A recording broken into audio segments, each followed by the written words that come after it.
başladılar adını ilə. Hansı ala başqa ala idi? Hə, sən necə ala demişdin? Allah tutdumusan. Sen dedi ki hava tuttun sen. Sen demişəm bilmirəm nə deyirəm qardaş. Belə niyə eləyirsən? Meyxana deyirsən.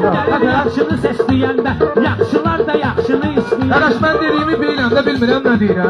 Hə, hələ əladı bombadır. Mən bilirəm nə deyirəm, qardaş. Bir dənə saxlayın. Bir dənə saxlamır. Saxlamır bilir. Buna söhbətdir qardaşım. Bu meyxana deyir. Hayır qardaş. Gah tekrar konuşuruz, gah meclisler. Biz gelmişiz burada hansı bir oğlan babası. Biz gelmişiz burada hansı bir gidelim. Biz gelmişiz.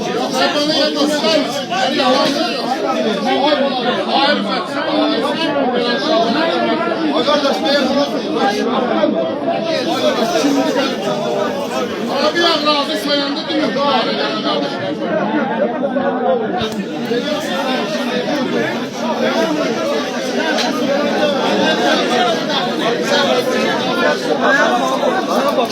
Bir dənə kod ver.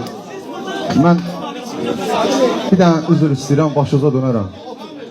Yəni qardaşlar, qadozalaram. Meyxanaçılar başda olmaqla hamımız bizim qonağımızsınız.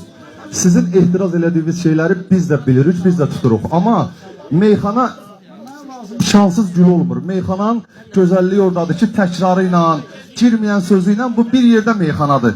İki kəlmə söz soruşursan kimdənsə, o fikirləşir deyil. Elnur, bir dəqiqə üzr istəyirəm.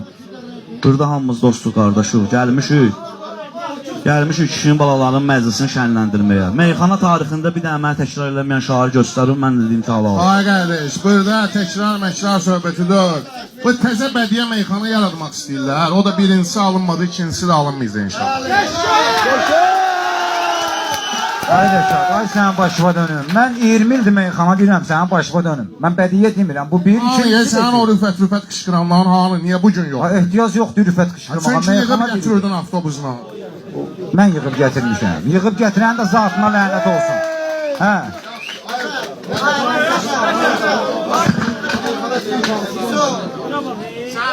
Biz sənin alırsan, rüfətlə 15 il meyxana işləri bırakırlar. Niyə sənə yanaşırlar? Sənə yanaşırlar.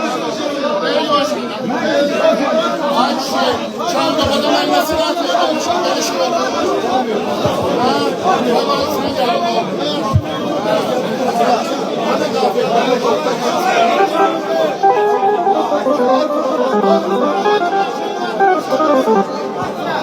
Əziz qardaşlar, mən bura gəlmişəm meyxana deməyə. Hansı qardaşlar da eşidib meyxana var, gəliblər, təkrar tuturlar, xiridarlar, haqları var, tutsunlar, məndən də tutsunlar, səhvdirsən tutsunlar. Bir söz demirəm.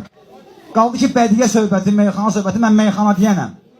Ömrümü qoymuşam meyxanaya, canımı qoymuşam meyxanaya, belə şeylər üçün qoymamışam. Hamı qardaşlar da burada meyxana deyir, mənim heç kimdən nə şəxsi qərəzliyim var, nə prinsipim var. Allah hamısının canı salamat eləsin. Allah kimə nə verir onu deyir. Şairlərin meyxanadan, sözdən başqa heç nəyi yoxdur. Kimə də sözü nə verirsə Allah verir. Bu boyda təkəbbürzat lazımdır, Quranan da olsun lazımdır. Həvəsdən sağır adamı. Ya Allah. Kardeşler bir daha sakitə şey başladım. Ne?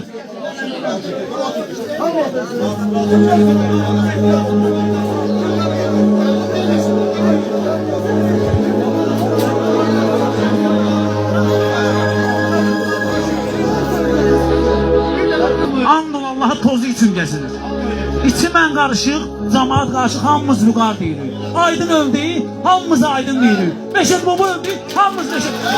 Bu kişi, bu kişi 25 ildir meyxana deyil. Mənə deyirlər ki, sən Rəşada yaltaqlıq edirsən. Kim ki böyüyünü hörmət eləmir ha? O elə böyüksüzdür, başa düşdün? 25 ildir bu kişi meyxana deyil. 25 ildir bu kişi meyxana deyil. Bu kişi təkrar deyirsən, bunu öpüb qucaqlamaq lazımdır. Bu Aydınla meyxana deyib, Məşəd baba ilə deyib, Kərimlə deyib. Bir də aramızda böyük var. Əgər onun hörmətini saxlaya bilmiriksə, tərqizə edə bu zibilik.